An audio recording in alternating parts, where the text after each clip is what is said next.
Hi, welcome to my channel. So today we are going to start our very important, one of our very important and a very lengthy unit, that is drugs acting on autonomic nervous system. Okay, so unlike others the way we have been taught in the college और हम जिसे जहाँ जहाँ पढ़ाया जाता है उस method को छोड़ के हम यहाँ पे एक सिंपल मेथड की बात करेंगे जिससे हमने बचपन से, जैसे कि नीट वगैरह के प्रिपरेशन के टाइम पे हमने पढ़ा था, हम उसी वे में पढ़ेंगे. ओके, तो सबसे पहले हम आज के इस वीडियो में हम क्या क्या कवर करने जा रहे हैं वो टॉपिक मैं सबसे पहले लिखना चाहूँगी. सबसे पहले तो हम हेडिंग डाल देते हैं. So the heading is drugs acting on ANS. Acting on ANS. Okay.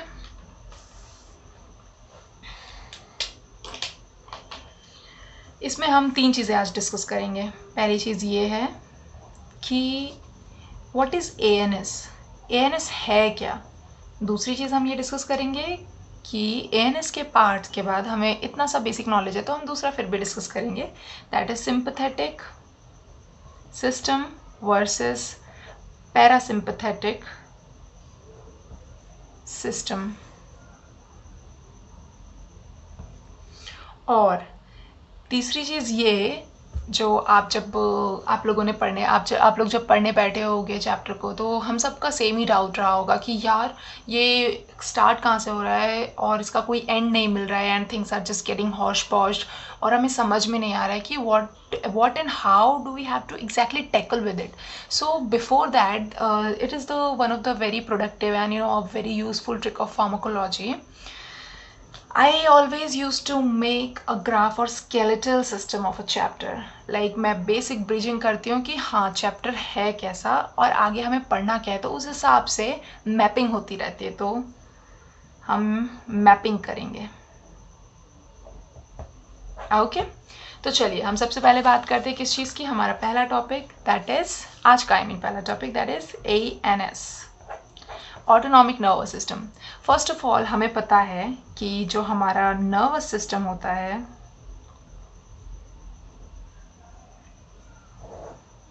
ठीक है, वो दो तरीके के होते हैं. हम उन्हें दो पार्ट में पढ़ते हैं हमेशा. एक होता है CNS और एक होता है PNS. PNS is peripheral nervous system और CNS is central nervous system. Peripheral nervous system and this is central nervous system. Okay, so I'm going to ask you a question, all the people watching this video. Many people don't have clarification in this point that what is PNS exactly, what does PNS stand for exactly and what is CNS. So let me tell you one thing. देखिए ये हो गई, हम एक black pen से बनाते हैं. चलिए ये ह्यूमन बॉडी. ओके, ये हो गया हमारा ब्रेन और ये हमारा स्पाइनल कॉर्ड.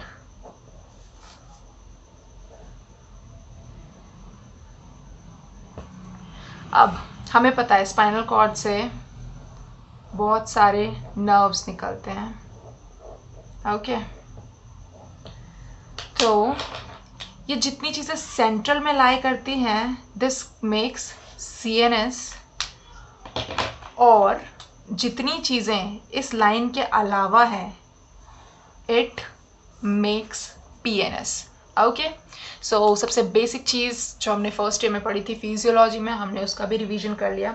अब चलिए हम यहाँ पे PNS को पढ़ते हैं पहले. ठीक है, PNS में क्या क्या आ जाता है. अब देखो यार, हमारा दिमाग बहुत कॉम्प्लेक्स चीज़ है. इतनी चीज़ों को स्टोर करना, ऐसे करना वैसे करना, हर चीज़ का तो there is specific function. Basically human body has got the best labour division.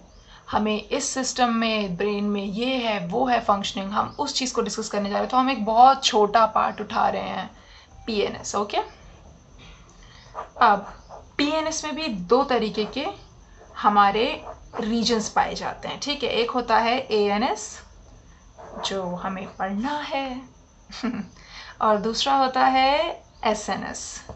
SNS is somatic nervous system and ANS is autonomic.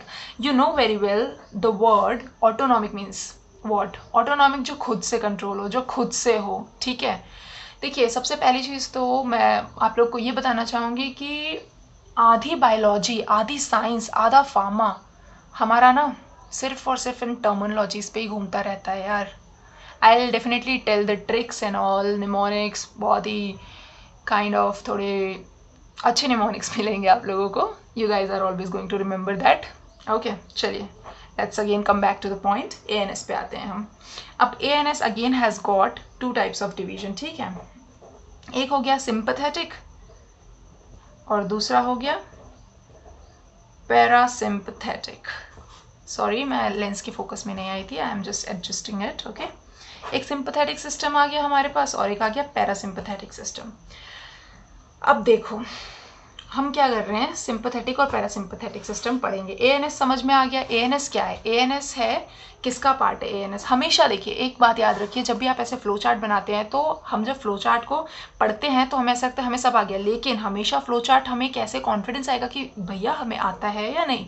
So for that purpose always try to recall it in the reverse manner, like parasympathetic, sympathetic, it makes up ANS which is a part of PNS, and ANS has again got branched with SNS, और PNS किसका part है? Nervous system का part है, which has another hand और left hand और right hand, whatever way में you are going to ratify it, it has got CNS and they both compose what? They make nervous system. जब आप इस तरीके से पढ़ेंगे ना आपको हमेशा याद रहेगा। चलिए नेक्स्ट हम आते हैं पैरासिम्पैथेटिक एंड सिंपैथेटिक सिस्टम्स के।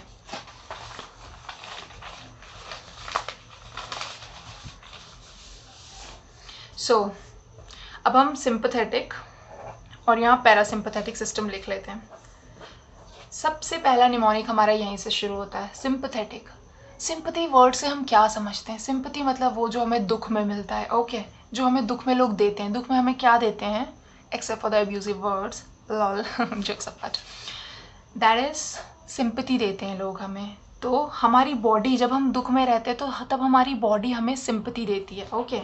सुख का साथी दुख का साथी सिंपैथेटिक, बस इतना ही याद रखना है, इसके बाद आपको सब सिस्टम याद आ जाएगा। अब हम एक सिचुएशन के बेसिस के ऊपर सिंपैथेटिक सिस्टम को समझने की कोशिश करेंगे। देखिए मैं जा रही हूँ, ठीक है, of course I am a girl so long here is required and skirt top. मैं जा रही हूँ नॉर्मल वॉक करते करते, यहाँ पे अचानक से एक जंगली कुत्ता आ जाता है। Guys don't go on my diagram please. जंगली कुत्ता आ जाता है और वो मेरे पीछे पड़ने लगता है। अब क्या होगा? मुझे डर लगेगा, ऑटोमेटिकली मैं दौड़ने लगूंगी, खूब तेज दौड़ने लगूंगी। और ये क्या है? कुत्ता पीछे पड़ गया है यार, काटने को दौड़ रहा है, तो ये तो बहुत दुखद सिचुएशन है। अब यहाँ पे मेरा सिंपैथेटिक सिस्टम एक्टिवेट होगा, ओके। हमारी बॉडी दुख में हमारा साथ देने आ गई है, सिंपैथेटिक सिस्टम एक्टिवेट होगा। तो क्या क्या होगा? अब कुत्ता पीछे पड़ा है, like I'm running like hell and the dog is chasing me and the dog just wants to grab a bite of my flesh and just I don't know what he is trying to do but yeah I have to run। तो हमारी body में क्या क्या होगा यार? पहली चीज़ तो हम देखेंगे तो हमें डर लग गया कि यार कुत्ता पीछे आ गया है, तो फियर होगा। उसके बाद क्या होगा? हम दौड़ेंगे तो हम फ्लाइट बेसिकली मूव करेंगे। और तीसरी चीज़ हम लड़ेंगे। लड़ना एज ए नॉट कि we are going to pick the stone और थ्रो इट अवे। हमारा दिमाग हमारे विल पावर के हिसाब से भी काम करता है। अगर जो डरपोक होगा वो भाग जाएगा, वो इसको भी लड़ाई कहेगा कि यार this is a fight I am doing with myself and blah blah. So ये 3 चीज़ें होंगी और हमने ये पढ़ा है कि ये 3 चीज़ें जब होती है तो कौन सा हार्मोन निकलता है? Adrenaline. Fear, flight and fight का हार्मोन क्या है? Adrenaline, okay. चलिए अब नेक्स्ट सिचुएशन पे आते हैं। अब मैं दौड़ रही हूँ तो क्या होगा? मुझे ज़्यादा सांस चाहिए होगी। ज़्यादा सांस चाहिए तो मेरा हार्ट रेट बढ़ जाएगा, हार्ट रेट बढ़ेगा और इससे क्या होगा? ज़्यादा सांस अंदर लेने के लिए क्या करना होगा? इस बॉडी को क्या करना होगा? जो हमारे ब्रोंकियल्स होंगे वो ओपन हो जाएंगे और ज़्यादा खुल जाएंगे, ठीक है, जिसके कारण ज़्यादा से ज़्यादा बॉडी एकोमोडेट कर पाए एयर को। अब अंदर आ रही है, हार्ट रेट बढ़ रहा है क्योंकि हम दौड़ रहे हैं, धक धक धक धक धक धक धक धक, उसके कारण क्या होगा, हमारा हार्ट रेट बढ़ा, उसके बाद ओपन हुए इन द सेंस ब्रोंकियो डायलेशन हुआ, बेसिकली हम ये वाला टर्म यहाँ पे यूज़ करेंगे, डायलेट हुए।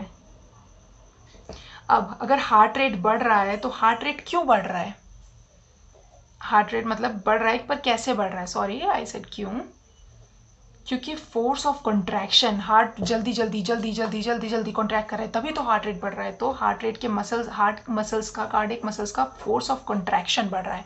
ओके, हम तीसरी चीज़, हम जब नॉर्मली रहते हैं, हम बोर हो रहे होते हैं, तो हम क्या करते हैं, आंखें हमारी धुंधली सी रहती है कि oh I am so disinterested in life. Okay, लेकिन जब हम कोई एक्साइटिंग चीज़ देख लेते हैं या किसी चीज़ से डर लगता है, तो हमारी आंखें कैसी फट जाती है कि अरे यार शिट ये क्या हो गया, ऐसी हो जाती है बिल्कुल आंखें अलर्ट। तो यहाँ पे क्या होगा, प्यूपिल डायलेशन होगा। ओके,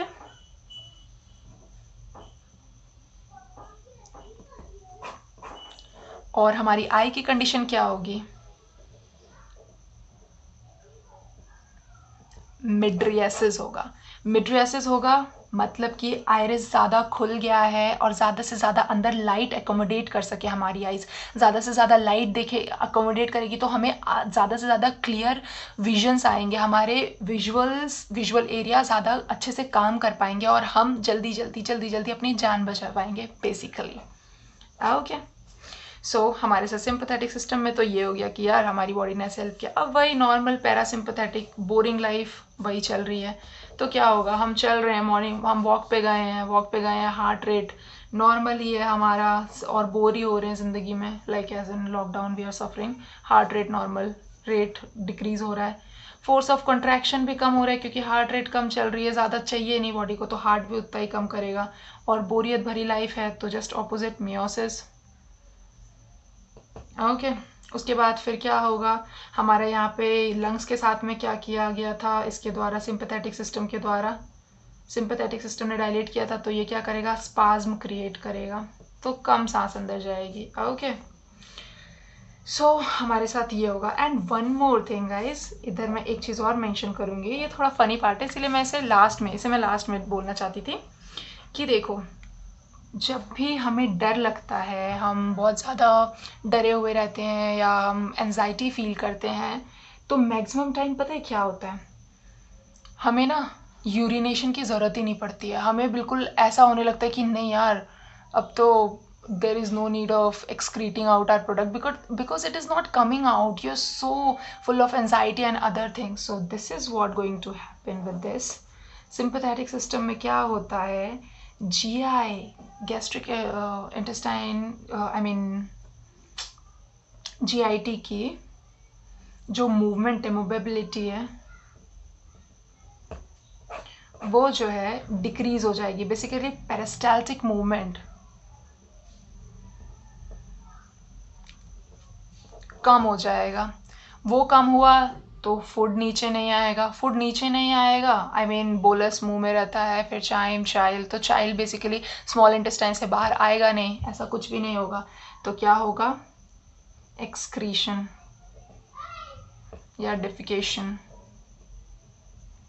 नहीं होगा, will not take place। और जस्ट उल्टा इसके साइड होगा, क्या होगा इसके साइड में, मोबिलिटी, गैस्ट्रिक मोबिलिटी बड़ी होगी, पेरिस्टाल्टिक मूवमेंट बड़े होंगे, पेरिस्टाल्टिक मूवमेंट बड़े होंगे, एक्सक्रीशन वगैरह सब होता रहेगा। यहाँ ये सिस्टम चल रहा है इनका। ओके, सो हमने पैरासिम्पैथेटिक हमने यहाँ पैरासिम्पैथेटिक और सिंपैथेटिक सिस्टम डिस्कस किया, इट इज़ ऑल डन, हमारा हो गया। तो अब हम पहले वाले पे चलते कि हम देख क्या रहे हैं।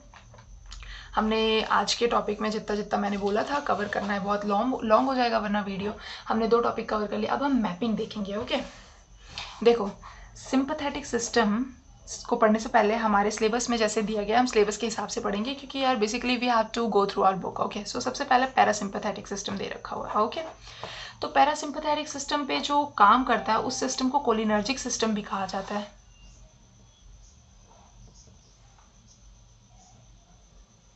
ओके, और जो सिंपैथेटिक सिस्टम पे करता है उसको हम एड्रिनर्जिक सिस्टम बोलते हैं।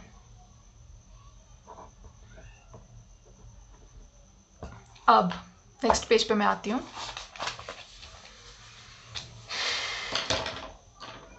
Green is my favourite.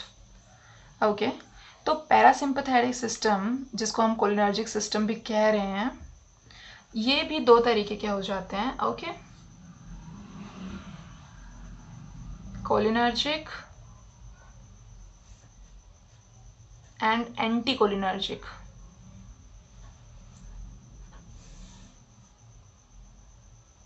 Anti cholinergic में अगेन